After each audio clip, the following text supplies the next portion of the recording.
In this video, we tells the wild story of Conan the Barbarian. It starts with his birth in a tough northern village, and not long after, his world falls apart when he loses his family in a brutal attack. Forced into slavery, Conan survives, grows stronger, and becomes a gladiator, eventually earning his reputation as a legendary warrior. His faith in the god Crom and the mystery of steel drive every choice he makes. Conan faces real evil when he goes up against Thulsa Doom, a sinister sorcerer who leads a creepy snake cult. He doesn't fight alone either. Subutai and Valeria, his loyal friends, stand by him through supernatural challenges and heartbreaking losses. Still, Conan never gives up. He takes Doom's head and tears down the cult, winning his freedom and revenge. The story is all about vengeance, loyalty, love, and epic showdowns between old, powerful forces. By the end, Conan stands tall, making a promise for even bigger adventures. So let's start. Long before the pyramids of Egypt rose from the desert sands or the marble arches of Rome crowned the horizon, humanity already pressed its hands into the earth, built villages, raised fortresses, and whispered prayers to the gods they imagined watched over them. In the frozen reaches of the north, where winter drove the wind to howl like a pack of wolves, a tribe of fierce hunters and ironworkers lived, under the watchful eye of a stone-like deity they called Crom, the earth god who taught them the secret of bending ore into steel. From generation to generation, the blacksmiths passed down the recipes for the gleaming, unbreakable metal, and every boy grew up hearing the clang of the hammer as a song of destiny. In one such settlement, perched on a craggy hill that seemed to scrape the sky, a modest house sheltered a smith named Tharn, his wife Lyra, and their newborn son. The child, named Conan after the roaring rivers that cut through the mountains, was swaddled in coarse wool and soot-stained blankets. When Conan was old enough to grip a wooden spoon, his father would lift the heavy, polished blade he had forged and let the boy trace its edge with reverent fingers. Tharn would speak in low tones. "This steel is a gift from Crom. To master it, you must first learn patience, honor, and the weight of every strike." The words settled into the boy's heart like a quiet river, shaping his first dreams. One bitter winter night, darkness fell not from clouds but from the thunder of hooves. A band of horsemen led by the notorious sorcerer Thulsa Doom thundered into the village, their banners black as spilled ink. Doom's eyes glinted with malice, and his curses twisted the very air. The invaders descended, like a storm, setting huts ablaze, looting the storehouses, and dragging any who resisted into the flames. Tharn, axe in hand, met the marauders on the snow-slick square. He fought with the ferocity of a bear, but the sorcerer's dark magic was a tide that could not be held back. With a cruel gesture of his staff, Doom severed Tharn's throat, and the blacksmith fell, his blood staining the snow a stark crimson. Lyra, clutching her infant, fled into the cold woods, her breath forming icy clouds. She hid behind a twisted oak, her heart pounding as the sorcerer's minions combed the forest. When Doom's dark eyes finally found her, he raised his staff, uttered a guttural incantation, and a pall of black light washed over her. The spell lulled her into a trance. Her sword slipped from her grasp, and with one swift, merciless motion, Doom drove his blade through her throat. The sound of the cut was a whisper against the howling wind, and the infant Conan, still clinging to his mother's tattered shawl, stared wide-eyed at the horror unfolding before him. The boy's world narrowed to a single searing image, a flickering flame of life snuffed out in an instant. The survivors, few, broken, and bloodied, were bound in rusted shackles and dragged northward. Their captors marched them across frozen tundras and scorched plains, forcing them to labor in mines, cut timber, and turn the great grinding wheels that powered the dark forges of the warlords. Time slipped by as an unending procession of sunrise and sunset. Years turned into decades, and the harshness of the slave camps wore away the edges of most lives. Yet Conan, hardened by grief and relentless work, endured. He learned to wield a heavy iron bar in the forge, to swing it with a rhythm that echoed the hammer beats of his father's memory. His muscles grew thick as oak, his eyes cold as the northern ice, and his spirit, though battered, never surrendered. After 20 long years, a wandering mercenary named Rurik, a battle-scarred veteran of the eastern borders, spotted Conan laboring alone at a forge that had long since fallen silent. Rurik saw in the young man a spark of untamed steel, a glint of something more than mere brute strength. He offered Conan a chance to leave the mines, promising, if only for a season, a share of the spoils from the arena that shone like a black sun on the horizon of the Empire. Conan accepted for the taste of freedom. Even a fleeting one was a draught worth drinking. The arena lay in the bowels of a stone-carved amphitheater, its sand stained with the blood of countless fighters. The crowd roared like a sea, hungry for spectacle. Conan entered the pit, his heart a drumbeat against his ribs, his hand trembling around the crude iron bar he used as a makeshift weapon. His first opponent was a hulking brute named Gorm, a man whose teeth were jagged like the fangs of a predator and whose eyes burned with bloodlust. The clash was savage, iron met flesh, and sparks flew with every strike. Conan fought with a feral desperation, remembering the cold nights of his childhood, the deaths of his parents, and the vow he had made silently under the ghost of the fallen fire. When Gorm finally fell, his body collapsing into the sand, the spectators erupted in wild cheers, hailing Conan as a marvel. One victory led to another. In the weeks that followed, Conan faced riders on horseback, berserkers, and even a masked assassin whose blades sang eerie lullabies as they sliced the air. Each battle added a new scar to his body, a new story to his legend.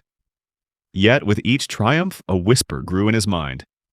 The fights were becoming too easy, the opponents too predictable. He felt the fire within him dimming, not from lack of challenge, but from an aching yearning for something beyond the sand-filled pits. Rurik, seeing his companion's restless spirit, arranged for Conan to be sent eastward to a secluded citadel where the most disciplined warriors trained under the watchful eyes of Master Kale, a former warlord turned sage. There, the barbarian was introduced to the arts of reading, writing, and philosophy. He learned to trace the elegant curves of letters, to understand the rhythm of poetry, and to contemplate the vastness of the world beyond the clang of steel. Though still bound by the chains of servitude, Conan found moments of solace in the quiet of the library, where moonlight fell upon ancient scrolls and the scent of ink mingled with the faint musk of the stone walls. Within the citadel's halls, beautiful concubines, gifted by the master to soothe the spirits of his slaves, lit his evenings with soft laughter and gentle conversation. Their songs reminded him of the lullabies his mother sang, and their presence kindled a yearning for a life he had never truly known. Even as he drank in these fleeting comforts, Conan never let go of the faith his father had instilled. He still whispered prayers to Crom, the earth god, and prayed that the sacred steel would one day return to his hands as a weapon of destiny. One night, as the moon hung low and silver over the citadel's towers, Master Kale approached Conan. "You have earned your freedom," the master said, his voice reverberating through the stone. "Leave these walls and carve your own path." The words struck Conan like a hammer to an anvil. He slipped the chains from his wrists, took a final glance at the courtyard where the fireflies danced, and fled into the darkness beyond. The northern wind guided his steps as he trekked across barren hills, seeking refuge from the eyes of his former captors. Exhausted, he stumbled upon a craggy outcrop, where a pack of wolves circled, their eyes glittering like cold stars. Conan stood firm, heart pounding, and summoned the feral instinct that had kept him alive for decades. With a roar that echoed across the valley, he brandished a makeshift spear he had fashioned from a broken branch and drove it into the lead wolf's chest. The beast fell, and the pack scattered like leaves in a storm. The creature's death left a hollow space in Conan's chest, a reminder that survival always demanded a price. Behind the fallen wolf, a narrow fissure opened in the rock, a hidden doorway carved by hands long gone. Intrigued, Conan slipped through the gap, his torch flickering against the damp stone walls. Inside, the air grew cool and stale, and the echo of his footsteps resonated like distant drums. The corridor opened into a vaulted chamber, its ceiling lost to shadow. Amid the dust, skeletal remains lay strewn across the floor, each wearing remnants of ancient armor. At the far end of the room, a throne of blackened stone stood under a shaft of moonlit light that filtered through a crack in the ceiling. Upon the throne sat a skeletal figure, regal even in decay, its bony fingers clutching a sword that glimmered despite the ages. Conan approached the throne with reverence, his pulse quickening. The sword encrusted with rust seemed to pulse with a latent energy. He lifted it, feeling the weight of centuries settle in his palm. As he brushed away the rust with a rough cloth he found nearby, a crown of tarnished gold slipped from the skull of the skeletal king, clattering onto the stone floor. The crown fell upon Conan's own head, and a cold wind swirled through the chamber, as if a breath from another realm whispered in his ear. In that moment, a vision unfurled, a great forge, a divine hand shaping a blade, and a voice like rolling thunder chanting, "Crom guides the worthy." Conan understood then that the deity he had prayed to all his life had led him to this place, gifting him the very weapon he had dreamed of wielding. He raised the newly polished blade, its edge gleaming like a frozen river under moonlight. The sword sang as it cut the air, a note that resonated deep within his soul. He felt the chains of his past shatter, not only from his wrists but from his very spirit. With the sword in hand, Conan stepped back into the moonlit night, ready to chase the destiny that waited beyond the horizon. His wandering path led him to a lone hut perched on a rocky ledge, its door ajar as if inviting him in. A woman stood on the threshold, her eyes luminous, her voice carrying the timbre of ancient prophecy. "Do not turn away, child of the north," she intoned, "for the gods have woven a thread that binds you to greatness." Inside, a fire crackled, casting dancing shadows on the walls. The woman spoke of a prophecy. A great warrior from the frozen north would rise to slay the serpents that coiled around the kingdoms, to claim a throne and bring balance to a world torn by darkness. She showed Conan a sigil, two serpents intertwined beneath a black sun, etched into a stone slab. The image seared itself into his memory, a reminder of the darkness that had taken his parents. The woman offered him shelter for the night, but as the fire waned, her form twisted, revealing sharp teeth and a guttural howl. A demon had taken her place. Conan, recalling the lessons of steel and courage, plunged the sacred blade deep into the creature's heart. The demon's scream echoed through the hills before it dissolved into ash, leaving only a faint, sinister laugh lingering in the wind. As the last ember died, the spirit of the demon fled into the forest, its malevolent presence scattering like mist. With dawn breaking, Conan continued his journey, his path now intersecting with a lone figure chained to a jagged rock. A thief named Subutai, whose eyes flickered with desperation and shame. Subutai had been condemned for stealing food and had been left to die in the wilderness. Conan, moved by a flicker of empathy, broke the chains that bound the thief. That night, they shared a modest fire, their conversation a clash of beliefs as they argued over the might of their respective gods. The disagreement gave way to a bond forged in mutual respect. Together, the barbarian and the thief traversed rugged mountains and sprawling fields, moving as though guided by an invisible hand. Their first encounter with a true city came after weeks of travel. The scent of baked bread, the clamor of merchants hawking wares, and the chorus of countless voices painted a tapestry of civilization that Conan had only ever glimpsed from a distance. He bought a humble meal at a bustling market, savoring the flavors of spices he had never known. As they rested in an inn, Conan entrusted his sword to the town's master blacksmith for sharpening, hoping to restore its edge to the brilliance of its origin. In the tavern, a weathered traveler spoke of a shadowy order that worshipped serpents, a growing sect that had erected a tower on the outskirts of the city. Their symbol, a coiled snake, matched the emblem the seer had described. The sect's followers were said to strike under the veil of night, slaughtering anyone who opposed them. The tale ignited a fire in Conan's heart. He recognized the serpents of the prophecy and felt the weight of his destiny pressing against his ribs. He and Subutai set out toward the tower, the landscape turning increasingly foreboding. The path narrowed as thorny brambles clawed at their sleeves, and distant howls rode on the wind. Halfway, Conan noticed a lone camel grazing peacefully. On a whim, he struck the beast with a single, powerful blow, sending it sprawling to the ground. The sudden act attracted unwanted attention from nearby villagers, and Subutai whispered urgently, "We must move with caution. The eyes of the dead are upon us." The tower rose before them, a monolith of black stone, its windows resembling eyes that seemed to watch their every move. Within its walls, the snake cult held secret rites, their chants echoing like a river of venom. Conan felt the ancient power of his sword pulse against his skin, as if urging him forward.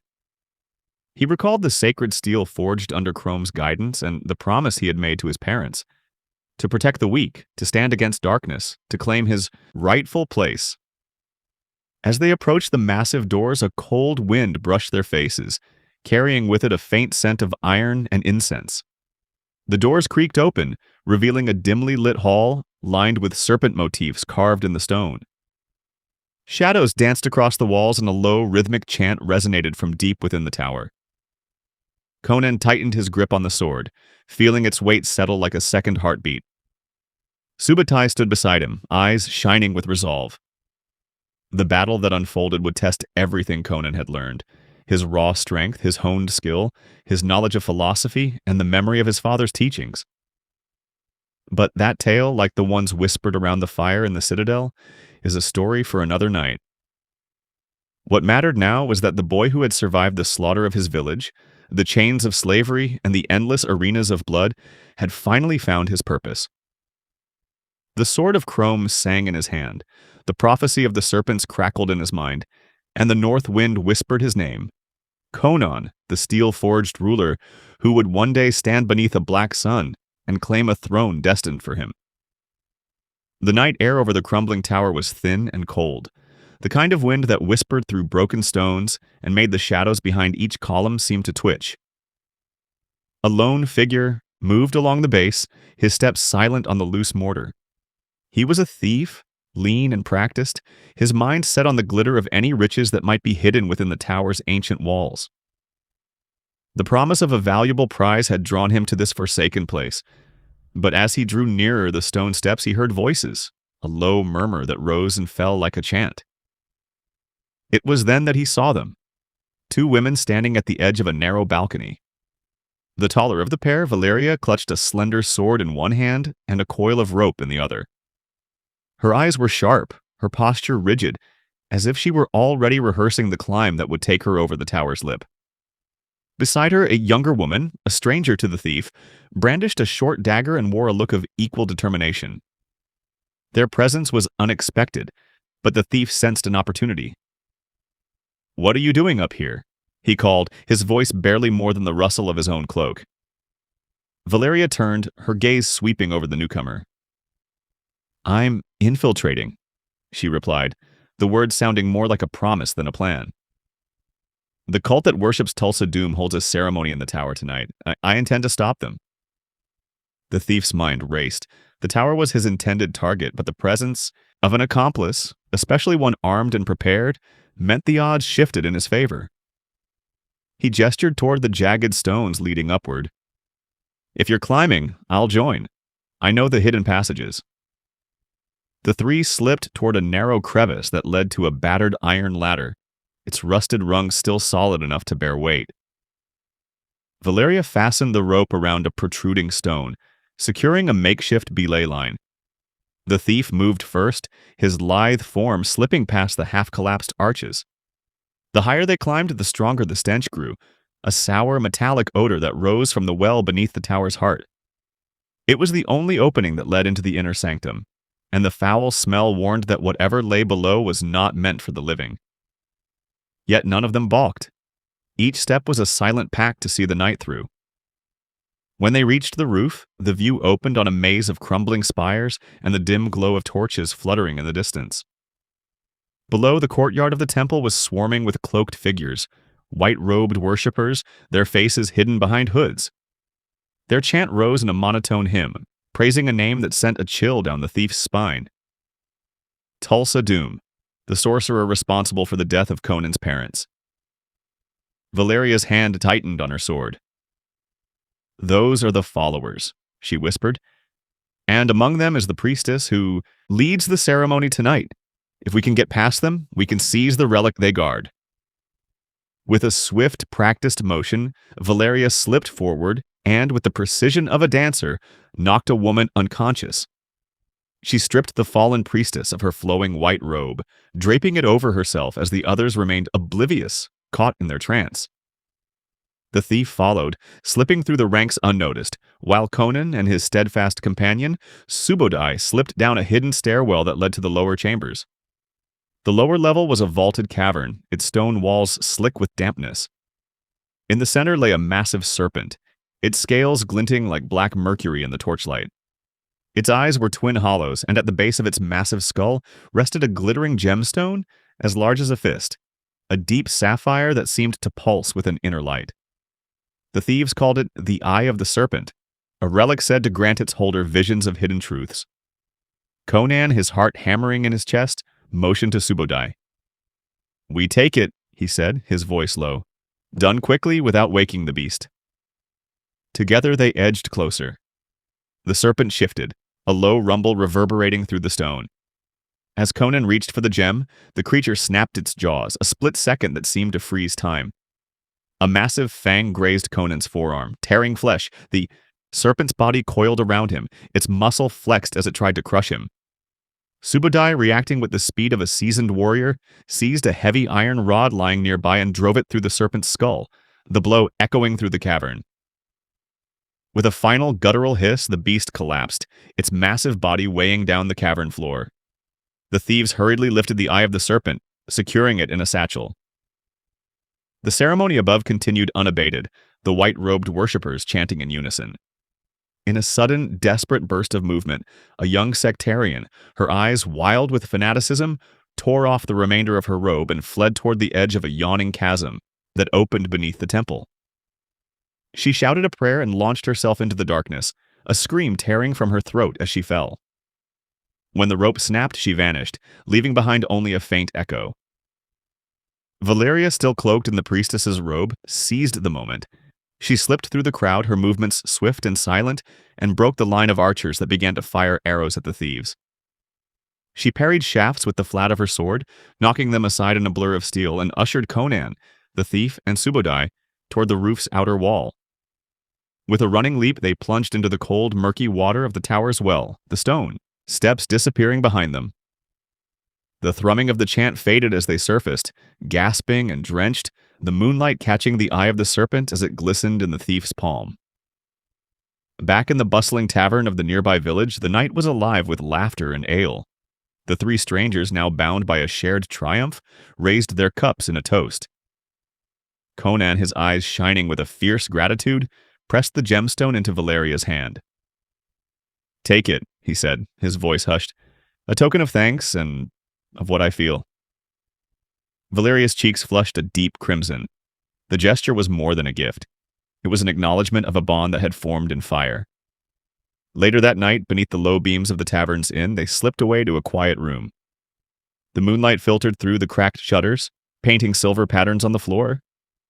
With reverent care, Conan fashioned a pendant from the serpent's eye, setting it in a delicate silver frame. He placed it around Valeria's neck, the weight of the gem a constant reminder of the night they had survived together. The celebration stretched long into dawn. The trio ate heartily, drank to the last, and let their guards slip. When the first light of morning slipped over the horizon, a regiment of the king's soldiers stormed the tavern, their armor clanking, banners fluttering. They seized the three, binding them and escorting them to the throne room of King Osric, a ruler whose gaze was as cold as the iron of his gauntlet.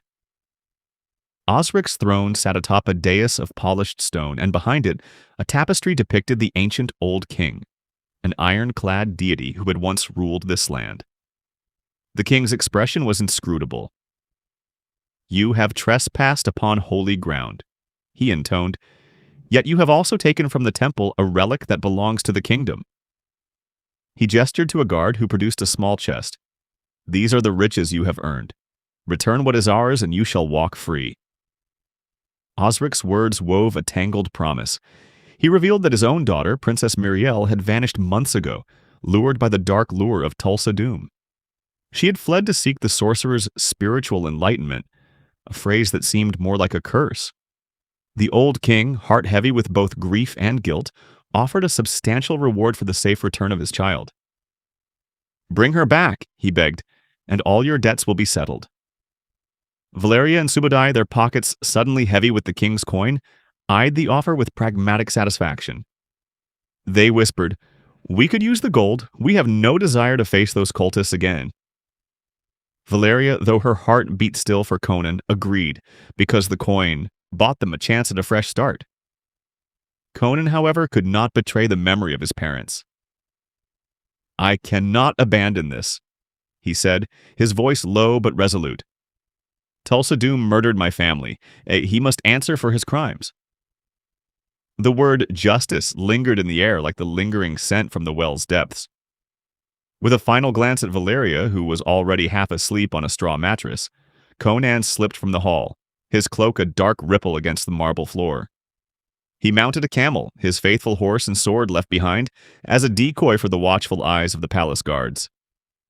The desert stretched before him in a sea of sand and sun, each step carrying him farther from the comfort of the tavern and deeper into a world of pilgrims bound for the Palace of Doom, a fortress of black stone perched atop jagged cliffs where Thulsa Doom held his dread court. The journey was long, crossing ruins of once glorious cities now claimed by dust. Ancient arches lay half-buried, their carvings half-eroded, whispering of a time when great empires walked the same paths. Conan rode past these silent witnesses, his mind half-occupied with the images of his parents' death and half-occupied with the rhythm of the desert wind. At dusk, a flicker of light rose on the horizon. A modest hut perched on a rise of rock, smoke curling from its chimney. The sound of a low hum, like an old chant, beckoned him closer. Inside, a wizened wizard named Aldrin tended a cauldron. When Conan entered, the old man lifted his gaze, eyes bright despite the age that lined his face.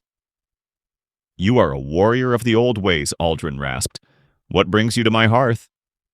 Conan answered simply, "I seek Thulsa Doom." Aldrin chuckled, the sound echoing off stone walls. "Many have come for him, each with a different blade. None leave the same." He poured a steaming broth into 2 mugs and handed one to Conan. "Sit, traveler. There's little profit in crossing swords when fire and shadow are at play." Their conversation stretched long into the night, over the crackle of a fire that lit the wizard's study with amber. They spoke of the old gods, of the titans that once roamed these lands, and of the secret behind steel, whether it was the metal itself or the will of the hand that wielded it. Aldrin told Conan a tale of a demon bound beneath the sands, a creature that could be summoned by those foolish enough to understand its name. When dawn painted the horizon pink, Conan rose, his resolve hardened, as the steel he would soon wield again. He left his sword, his horse, his very armor with Aldrin, saying the wizard could disguise himself among the pilgrims, carrying Conan's name as a shield against the guards that frequented the road. With a nod, Aldrin accepted, his smile thin but grateful. Conan set out on a camel, its padded hump swaying under his weight as he crested the dunes. He arrived at the encampment of the cultists, a collection of ragged tents, banners of black and crimson fluttering under torches. Masked priests moved about, chanting in a language that sent a chill up his spine. From one of the priests, a gaunt figure with a scarred face, Conan seized a robe, slipped into it, and slipped his disguise into the throng. He moved with the rhythm of the procession, his heart thudding like a drum. The procession marched toward the palace of Thulsa Doom, the massive stone gate of the fortress looming like a dark promise. On the palace steps stood the king's daughter, Princess Miriel, her hair a cascade of silver, eyes vacant yet radiant. She was followed by Thulsa Doom himself, a man cloaked in midnight robes, his presence radiating a cold terror that seemed to draw the very air inward. He raised his arms, his voice booming over the courtyard. "Behold the gift of the old world," he declared, gesturing to the jeweled eye of the serpent held by an attendant. "It shall be the key to our ascendance." The crowd fell, silent, the words hanging heavy. In that instant, a murmur rose in Conan's throat. He had gone too far to be caught now. He stepped forward, the stolen priest's robe flapping, and a guard's hand clamped around his throat. Within a flash of steel, the priest's dagger, hidden in his boot, slipped free, catching the guard's wrist. But the moment was brief. The cultists surged, and Conan was apprehended, his wrists bound with iron cords. The sorcerer Thulsa Doom approached, his gaze softening as if seeing the ghost of Conan's past. He whispered, "You have the serpent's eye, barbarian. Return it, and you shall live." Conan's jaw set. "You murdered my parents. You will answer for that." A cold smile touched Doom's lips. You speak of justice, yet you clutch at steel as if it can sever the ties that bind us. He turned his gaze to the gem, cradling it between thumb and forefinger. Steel is useless without the strength of flesh that wields it. The secret lies within the body, not the blade. He gestured to a young woman perched on a cliff edge beyond the palace walls. She gazed down, eyes filled with anguish. With no hesitation, she stepped off, her body disappearing into the abyss, as if she had accepted a fate she could not escape. The sorcerer's voice carried over the wind. Behold the power of surrender. The body's will is the final weapon. The spectacle chilled the onlookers, but Doom's true cruelty lay elsewhere. He ordered his followers to bind Conan to a wooden cross, known among the worshippers as the Tree of Woe, planted in the heart of a sun-scorched desert. There Conan hung, gaunt and parched, the scorching sun beating down upon him. Vultures circled, their black wings swiping the air with the promise of death. The desert's silence was a deafening roar in Conan's ears as he felt his strength ebb. Hours turned to agony. As the sun sank, a distant silhouette appeared on the horizon. Subutai, riding a swift warhorse, rode into the desert's embrace, the sands kicking up around his hurried steps. He pushed through the dunes, his face etched with determination, never wavering from the cross's outline. Valeria, her midnight cloak torn from the earlier escape, raced alongside him, clutching a crude rope. Together they reached the gruesome scene and, with a coordinated effort, lowered the rope and pulled Conan from his torment. His body trembled, his breath ragged, but his eyes, bright with a fierce resolve, locked onto theirs. They fled the desert, the moon a pale beacon. The three stumbled into the wizard's hut just as darkness cloaked the world, the fire inside flickering mercilessly. Aldrin, still tending his pot, stared at Conan's broken form and understood the price that would have to be paid. To heal him, I must draw upon the spirits of the underworld, the wizard warned. They demand a steep tribute. Valeria, eyes brimming with tears, whispered, I'll give anything. I will pay any price you ask. Aldrin raised his hands, chanting in a tongue older than the stones surrounding them. A grim wind swirled, the shadows lengthening as ethereal forms, specters of the dead, loomed at the edge of the firelight. The wizard's voice rose, a resonant chant that wove through the carriage of death and life. The spirits swirled, their cold fingers brushing Conan's skin, coaxing his lifeblood back into his veins. The wound sealed and his pulse steadied. A thin sheen of sweat glistened on his forehead as he inhaled the scent of incense and ash. When the ritual concluded, Aldrin lowered his arms, panting. He lives, he said, a note of triumph trembling in his voice. The spirits demand, he hesitated, a sacrifice of memory, a fragment of what you cherish. Valeria stepped forward, placing a hand upon Conan's cheek. If that is the price, I will give it, she said, her voice a steel-tempered vow. No god, no curse will keep me from you, even beyond this world. She pressed her forehead against Conan's, a silent promise that even if death claimed her flesh, her spirit would linger at his side. Subutai, watching the exchange, placed a hand on Conan's shoulder. We will not ride this road alone anymore, he murmured. There is a path that may yet turn the tide. Perhaps we could kidnap the princess, bring her back, and force the sorcerer to answer for his sins. His words lingered, a plan that could be forged when the dawn broke. With the night behind them, the four rose from the hearth. The desert wind whispered through the open doorway, carrying with it the distant cries of a world still wounded. Conan slipped his hand into the pocket where the eye of the serpent lay, its sapphire glint reflecting the firelight. He felt its weight anew, a reminder that power often came with a price, and that the knight's trials had forged a bond that would endure beyond the clashing of steel.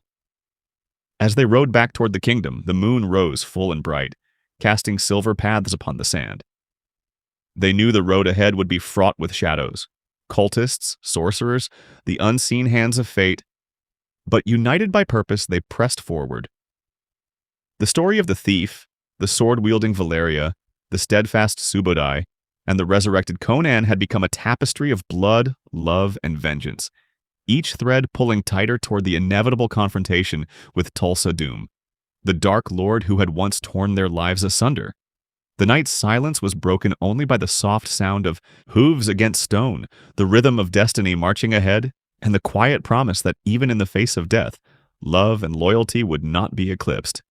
The path to the Palace of Doom lay waiting, a looming cliff of black stone, yet each step the four took echoed a defiant beat, one that no sorcerer could silence. Their journey had only just begun. Conan stood at the foot of the mountain, his jaw set and his eyes narrowed. The wizard beside him placed a hand on the barbarian's shoulder, murmuring a low-key blessing that seemed more a formality than anything else. Their companions, Valeria the fierce huntress, and Subutai, the silent scout, answered the silent command and followed the narrow path that wound up the sheer face of the peak. The air grew thin and cold, the wind howling through the crags as if urging them onward. When they finally reached the arched doorway carved into the stone, the entrance to the cavern on the far side of the mountain loomed before them, blackened by centuries of neglect and faintly illuminated by the flickering torches the wizard had pressed into their hands. Inside, the cavern opened into a vast hall that had been reshaped into a grotesque shrine. The floor was strewn with chalky symbols and the air was heavy with incense that smelled of resin and iron. In the center of the chamber, a massive cauldron boiled over a fire fed by smoldering coals. Thick, oily steam rose in heavy plumes, obscuring the faces of those gathered around it. The sectarians, clad in ragged robes, their eyes glazed with fanatic fervor, moved in a slow, repetitive chant, a litany that seemed to blend the words flesh and pleasure into a single unsettling mantra. Their hands were slick with the dark broth that churned in the cauldron, and the smell of boiling meat and herbs filled the hall. At the far end of the room, upon a raised dais, the princess knelt at the feet of her captor, the sorcerer known as Thulsa Doom. He sat upon a throne of black stone, his gauntlet-clad hand resting lightly on the hilt of a sword that had clearly seen more battles than the hall's recent occupants. His eyes, bright with a cruel intelligence, scanned the crowd as if measuring the strength of his minions. Conan and his companions slipped into the hall, their bodies painted with the war marks of their tribe, a mixture of ochre and ash that gave them a fierce, animalistic look. Valeria whispered a quick prayer to the old gods before drawing a thin, curved blade from her belt. Subutai, ever the silent partner, slipped his hand into the shadows, his fingers brushing against the cold stone as he sought a place from which to observe, without being seen. As the wizard's chant reached a crescendo, something in Doom's form shifted. A low rumble vibrated through the hall, and the sorcerer's limbs began to elongate, his skin rippling like a pond disturbed by a stone. Within moments, his shape was entirely transformed. His torso collapsed, his limbs twisted, and a massive scaled serpent rose from the throne. Its eyes glowed a sickly green, and a hiss escaped its throat, echoing off the stone walls. At the same instant, Valeria sprang from her concealment. She struck a match against a piece of flint, the tiny spark igniting a hastily prepared powder charge she had hidden under her cloak. The resulting fire licked the edge of a nearby rock, spilling forward and catching the guards off guard. Blades flashed, shields rang, and the scent of burning oil mingled with the ever-present steam from the cauldron. While the guards were distracted, Conan slipped toward the center of the hall, his massive frame creating a moving wall that forced the serpentine Doom to retreat, its massive coil dragging across the stone floor. Seeing an opening, Valeria rushed to the princess and seized her by the arm. "Come with me," she hissed, her voice barely audible above the chaos. The princess, still eyes wide with the belief that her sorcerer would somehow rescue her, hesitated, then followed, her silk robes swaying like the wings of a trapped bird. Conan, now at the heart of the hall, turned the cauldron's fire upon his enemies. He swung his great sword, sending a splinter of wood and a cascade of boiling broth spraying across the chamber. The broth hit the stone pillars that supported the vaulted ceiling, cracking them. One pillar fell with a thunderous crash, sending shards of stone raining down upon the sectarians. The resulting explosion of steam and hot liquid forced the remaining guards to stumble back, their armor clanking as they tried to keep their footing on the slick floor. With the cavern in disarray, the four companions fled through a narrow side tunnel that led out of the main hall and into the darkness of the mountain's lower chambers. The echoes of their footsteps blended with the frantic shouts of the remaining sectarians, who scrambled to give chase. The tunnel opened onto a steep, winding path that led up the mountain's outer slope. From their horses, Conan, Valeria, Subutai, and the wizard rode as fast as the beasts would allow, the princess bundled between Valeria's arms. Behind them, the sound of the serpent's hissing faded, replaced by the thunder of hooves and the clatter of armor. Back inside the hall, Doom's serpentine form convulsed, the spell that bound it unraveling. With a final guttural roar, the creature shrank, shedding its scales and revealing the gaunt, pale-faced sorcerer that had once commanded it. He bent his gnarled fingers around an arrow that seemed to pulse with a faint violet light. From the tip of the arrow, a single living snake writhed, its body coiling around the shaft as though it were part of the weapon itself. With practiced precision, Doom fashioned the creature into an arrow, its head tipped with a blackened point that seemed to drink in the torchlight. When the arrow left Doom's bow, it cut a clean arc through the night air and struck Valeria in the side. The impact was immediate. Pain shot through her ribs like fire, and she fell from her horse with a cry that turned the blood in Conan's veins to ice. Gasping, she turned to the barbarian, eyes wide with a desperate plea. A hug, a kiss. Breathe into my mouth. I am so cold, she whispered, the words barely a breath on the wind. Conan's heart hammered against his ribs. He knelt beside her, cradling her head against his chest. The world around them seemed to tilt, the forest beyond the mountain a distant blur. In the dim glow of moonlight that barely filtered through the cavern's mouth, Valeria's breath grew shallow. She reached a trembling hand toward Conan and pressed a single cold finger against his cheek. Do not let the fire consume me, she murmured, her voice a mere rustle. Without hesitation, Conan reached into the nearby embers and pulled a smoldering branch, the flames licking his skin. He pressed the blaze to Valeria's body, the heat searing through her flesh and causing her muscles to convulse. As her life slipped away, a thin smile touched her lips. The fire, hungry and unrelenting, turned her to ash, and the scent of charred wood rose over the cavern like a final offering. Subutai, who had been watching from a distance, felt a single tear escape his eyelid.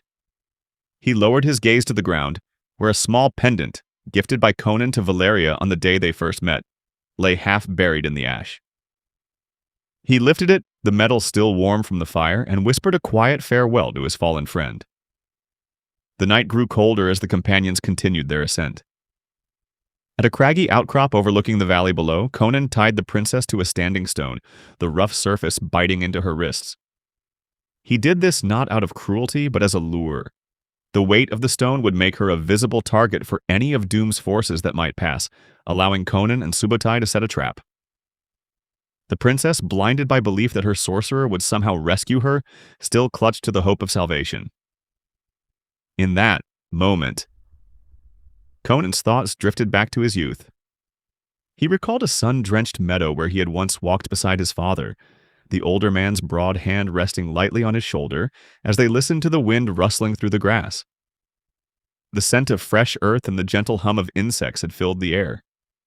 That memory, warm and gentle, seemed a lifetime away. Since the day his village was razed and the war began, 20 long years of unending battle had stolen every spring from his life. Elsewhere, Subutai set about strengthening the trap. He rigged rope lines around the stone cancellous, fashioned wooden spikes that could plunge into an advancing troop's legs, and arranged boulders that could be released to roll down the slope like thunder. The wizard, who had once stored countless weapons in his hidden storehouse, now rummaged through a sack of armor and swords salvaged from fallen warriors. He handed the weapons to Conan and Subutai, each blade still stained with the blood of past conflicts, each piece a reminder that even in death there could be purpose. When the first silhouettes of Doom's army appeared on the horizon, a black tide of armored figures cresting the low hills, Conan turned his face skyward. He whispered a prayer to Crom, the god of iron and blood, shaping his words into a plea that could be heard by